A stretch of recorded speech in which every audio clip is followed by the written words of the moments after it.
Class 12 बच्चे, मैं Umesh sir आपके सामने आज इलेक्ट्रिक चार्ज एंड फील्ड इसका नेक्स्ट लेक्चर लेके आया हूँ। और आज के लेक्चर में सबसे पहले हम कुछ प्रॉब्लम करेंगे जो कि हमने प्रॉपर्टी किया था क्वांटाइजेशन ऑफ चार्ज और एडिटिविटी, तो उसके ऊपर प्रॉब्लम है। ये क्वेश्चन आपका एनसीईआरटी का है, एग्जाम्पल है ये एनसीईआरटी का, ठीक है। तो ये क्वेश्चन आपका एनसीईआरटी का है, सॉरी एग्जाम्पल। क्वेश्चन में बोला कि how much positive and negative charge is there in a cup of water. तो सबसे पहले इन कप ऑफ वाटर लिखा है, वाटर का अमाउंट नहीं दिया है आपका। तो जब भी इन ए कप ऑफ वाटर दिया है तो आप मान लेंगे कि उसमें कितने वाटर है, 250 ग्राम यानी 250 ग्राम वाटर, ठीक है।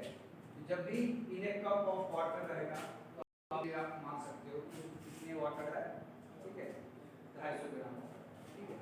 तो हम मान लेते हैं कि let 250 gram water is there in a cup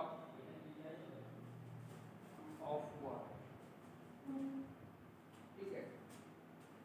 तो आप निकाल लो इसमें सबसे पहले number of moles, number of moles जिसको हम n से डिनोट करते हैं, और ये होता है given mass upon molar mass. ये फॉर्मूला होता है नंबर ऑफ मोल्स का, ठीक है। तो गिवन मास आपके पास कितना है, आप क्या माने हैं, 250 ग्राम, ठीक है। और मोलर मास वाटर का कितना होगा, तो वाटर का फॉर्मूला होता है H2O।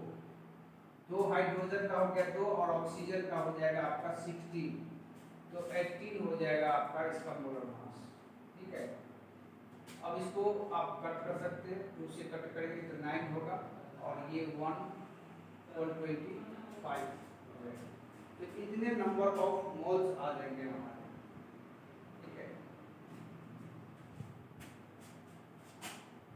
125/9 मोल्स, ठीक है, ठीक है। अब एक मोल्स में कितने, एक मोल्स यदि मैं वाटर का बोलता हूँ इसका मतलब उसमें कितने मॉलिक्यूल वाटर का, तो वो एवोगैड्रो नंबर के बराबर होगा।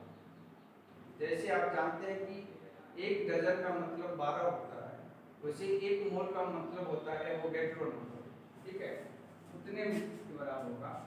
तो देयरफॉर हम बोलेंगे कि इसमें number of H2O molecule, number of H2O molecule in a cup, in a cup of water कितना होगा, 125/9 into of 6.022 into 10⁻23 इतने मॉलिक्यूल वाटर का होगा, ठीक है। अब नंबर ऑफ वाटर निकालने के बाद in one molecule H2O total कितने इलेक्ट्रॉन होंगे, तो 2 हाइड्रोजन है तो 2 होगा और ऑक्सीजन का 8 होगा, यानी 10 आपका पॉजिटिव चार्ज और 10 नेगेटिव चार्ज हो सकते हैं, ठीक है। तो इतने इलेक्ट्रॉन होंगे उसमें, ठीक है। तो therefore number of electron, number of electrons in a cup of water, in a cup of water, इसमें आप 10 से मल्टीप्लाई करो, 125/9 into 6.022 into 10⁻23 into 10 करें, तो ये जो निकला आपका ये n निकला, n जो क्वांटाइजेशन ऑफ चार्ज में होगा, ठीक है। तो जितना पॉजिटिव चार्ज होगा उतना ही नेगेटिव चार्ज होगा, ठीक है। तो आपसे पूछा है तो हम लिखेंगे पॉजिटिव और नेगेटिव चार्ज,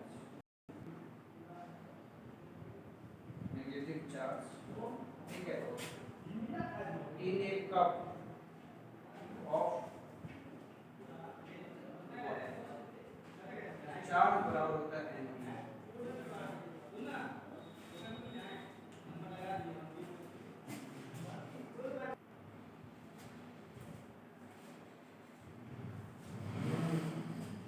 बराबर प्लस माइनस n हो गया 125/9 तो 6.022 into 10 raised to power 23 into 10 और e का value 1.6 into 10 raised to power minus 19 coulomb charge. ठीक है, इसको आप सॉल्व करेंगे तो ये आएगा आपका 1.33 into 10 raised to power 7। ठीक है, इतना आंसर। ठीक है, तो इसको नोट कीजिए, फिर हम आगे देखते हैं कौन सा टॉपिक करना आपको।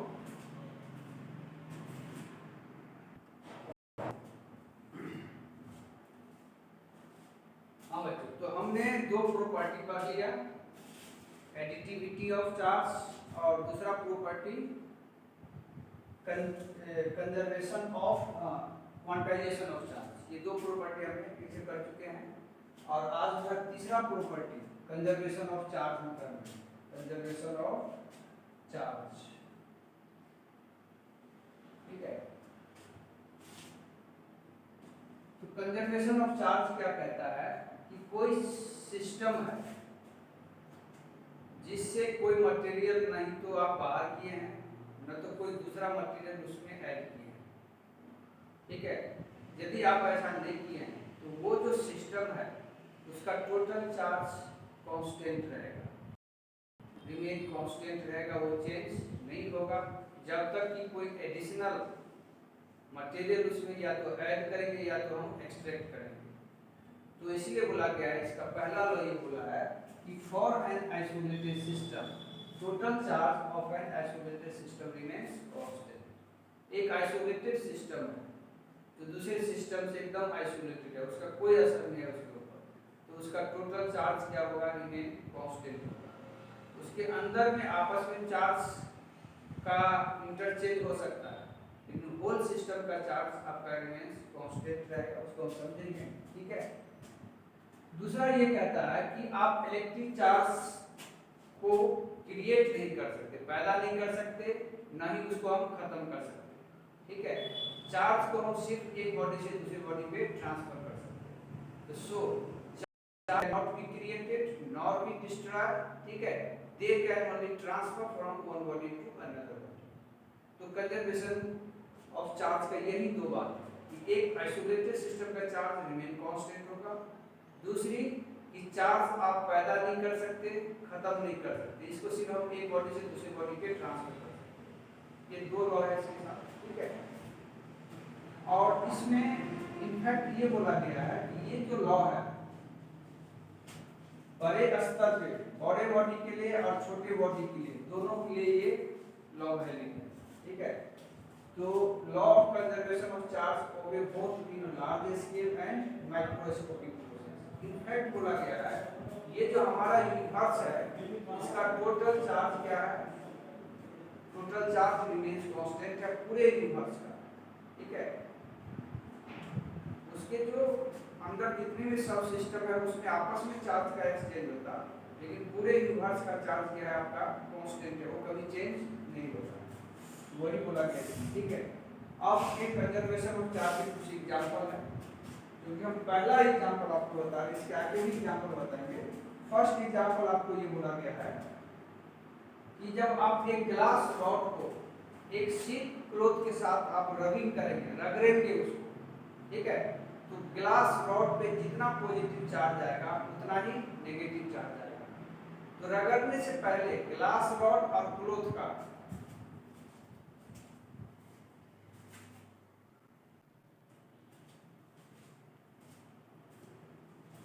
तो ग्लास रॉड और सिल्क को आप क्लोज करेंगे तो ग्लास रॉड पे जितना पॉजिटिव डेवलप होगा सिल्क क्लॉथ पे उतना ही नेगेटिव डेवलप हो जाएगा। ठीक है, तो दोनों को रगड़ने से पहले, रबिंग करने से पहले चार्ज क्या था, 0। रगड़ने के बाद आप दोनों का चार्ज मिलाएंगे, ग्लास रॉड का और सिल्क क्लॉथ का, तो ग्लास रॉड पे जितना पॉजिटिव है क्लॉथ पे उतना ही नेगेटिव है, दोनों को जोड़ेंगे तो क्या होगा, 0 होगा। वही बोला है net charge of the glass rod and silk cloth is zero as it was before rubbing. Rubbing करने से पहले उस दोनों पे चार्ज जीरो था, रबिंग करने के बाद दोनों का चार्ज यदि हम ऐड करेंगे तो अभी भी क्या होगा, जीरो होगा। इस तरह से कंजर्वेशन ऑफ चार्ज आप देख रहे हैं कि यहाँ पे वैल्यू हो रहा है। और कुछ अब एग्जांपल करेंगे जिसको तब तक आप नोट कीजिए।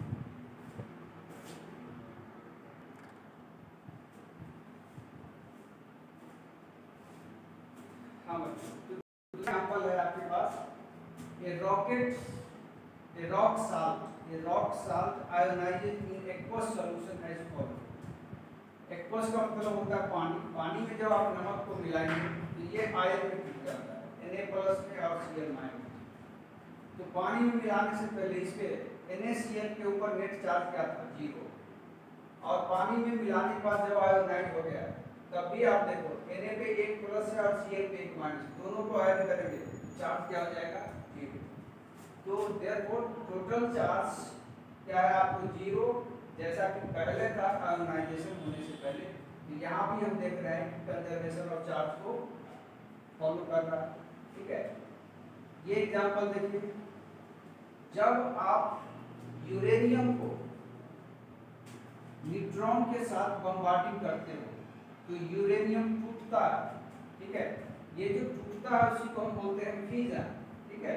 तो ये टूटता है इतने में, बेरियम में, क्रिप्टन में, और 3 न्यूट्रॉन और कुछ एनर्जी निकलता है।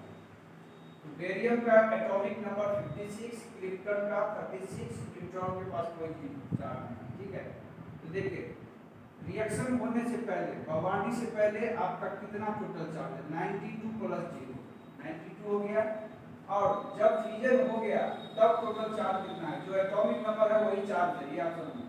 56 प्लस 36 प्लस 3 इंटू 0, इसको भी आप ऐड करेंगे तो ये 92 होगा। तो हम देख रहे हैं कि फ्यूजन से पहले जितना चार्ज था फ्यूजन होने के बाद भी उतना ही टोटल चार्ज है। यहाँ भी कंजर्वेशन ऑफ चार्ज सेटिस्फाइड हो रहा है, ठीक है। इसको नोट कीजिए। कुछ और एग्जांपल हम देखेंगे।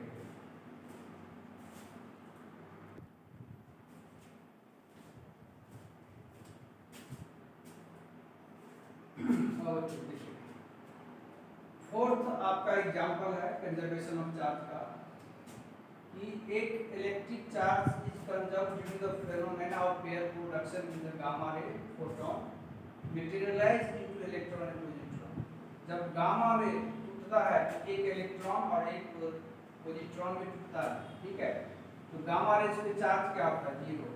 ये टूटने के बाद भी देखिए आप इलेक्ट्रॉन और प्रोटॉन दोनों का चार्ज आप ऐड करेंगे तो क्या होगा, जीरो।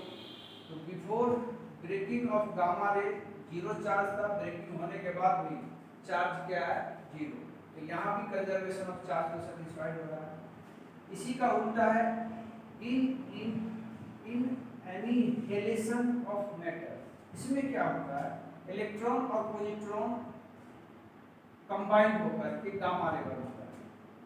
तो before making gamma ray total charge कितना है, -e प्लस e, जीरो।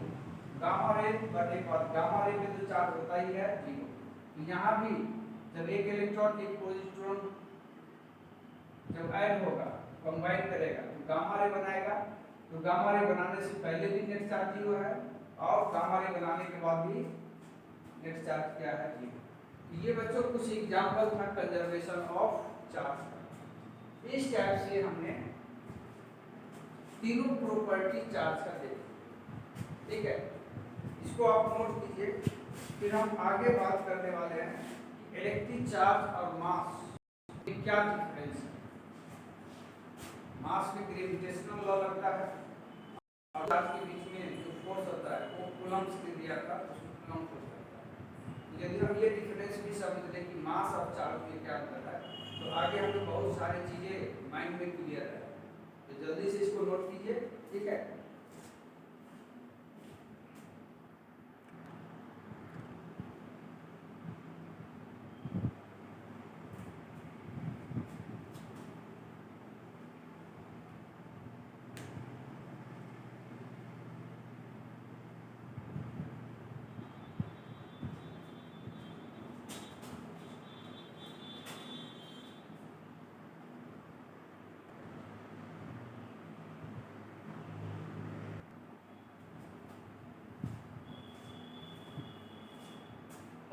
देखिए आप आगे हमने ये बात की है कि इलेक्ट्रिक चार्ज और मास में क्या डिफरेंस है, ठीक है। तो देखिए इसमें point by point, electric charge में not be may be positive, negative और जीरो। इलेक्ट्रिक चार्ज तीनों तरह का होता है, पॉजिटिव चार्ज, नेगेटिव चार्ज और जीरो, ठीक है। मास के साथ ऐसा नहीं होता है, मास ऑलवेज क्या होता है, पॉजिटिव। नेगेटिव मास नाम का चीज कुछ होता नहीं है, ठीक है। Electric charge is always quantize, electric charge always quantize होता है, ठीक है। क्वांटाइजेशन ऑफ चार्ज को फॉलो करता है, ठीक है, क्योंकि एक बॉडी से दूसरे बॉडी पे इंटीजर नंबर ऑफ इलेक्ट्रॉन का ट्रांसफर होगा तब चार्ज होगा, इसीलिए इलेक्ट्रिक चार्ज ऑलवेज क्वांटाइज होता है। जबकि quantization of mass is not established, quantization of mass नाम का चीज कुछ नहीं होता है। एक बॉडी से यदि दूसरे बॉडी पे मास गया, ठीक है, तो वो कंजर्व नहीं रहेगा, क्योंकि मास ऑलवेज पॉजिटिव होता है, मास नेगेटिव होता है, ठीक है। तीसरा बोला गया है कि charge on a body does not depend on its speed. यदि ये हमारे पास एक चार्ज बॉडी है और इसको यदि हम फेंकेंगे, इसको कुछ स्पीड देंगे, तो इसके मास यदि 2 कूलम शुरू में है तो फेंकने के दौरान और फेंकने के बाद भी इस पे चार्ज 2 ही कूलम होगा, इसके चार्ज चेंज नहीं होगा। इसीलिए चार्ज स्पीड पे डिपेंड नहीं करेगा, स्पीड ऑफ चार्ज बॉडी पे डिपेंड नहीं करेगा, चार्ज ऑन द बॉडी, ठीक है। जबकि मास बढ़ जाता है, यदि आप किसी मास वाले बॉडी को आप फेंको, उसका स्पीड बढ़ाओ, उसका मास भी क्या हो जाता है, बढ़ जाता है, ठीक है। इसके एक फॉर्मूला दिया गया है मास कैसे बढ़ता है, तो वो फॉर्मूला आप यहाँ पे लिख सकते हो कि ये होता है m equal to m0 under root 1 minus v square by c square, ठीक है। तो यदि आप स्पीड चेंज करोगे तो मास क्या हो जाएगा, चेंज हो जाएगा। मान लो स्पीड आपको वेलोसिटी ऑफ लाइट के बराबर हो, जैसे इलेक्ट्रॉन बहुत हल्का है, हल्का भी फोर्स देंगे तो हाई स्पीड पकड़ लेगा। मान लो उसका स्पीड ऑफ लाइट के बराबर हो गया, तो c स्क्वायर कट जाएगा, तो 1 बचेगा, 1 माइनस 1 0, तो इनफाइनाइट मास होगा। जो इलेक्ट्रॉन का मास बहुत कम होता है 9.1 × 10⁻31 kg, उसको आप हल्का भी फोर्स देंगे तो इतने स्पीड पकड़ लेगा कि उसका मास कितना हो जाएगा, इनफाइनाइट हो जाएगा, इतना भारी होगा कि आप उठा नहीं पाओगे, ठीक है। तो स्पीड बढ़ाने से मास बढ़ जाता है, चार्ज के साथ ऐसा कोई बात नहीं है। Charge is strictly conserve, charge हमेशा कंजर्व होता है, ठीक है। वो न क्रिएट होता है ना ये डिस्ट्रॉय होता है, वो सिर्फ एक बॉडी से दूसरी बॉडी पे ट्रांसफर होता है। Mass is not conserve by itself, mass conserve नहीं होता है। इनफैक्ट मास हीट में चेंज हो जाता है, या ये चेंज या हीट भी मास में चेंज हो जाता है, तो मास कंजर्व नहीं रहता है, ठीक है, जबकि चार्ज कंजर्व होता है।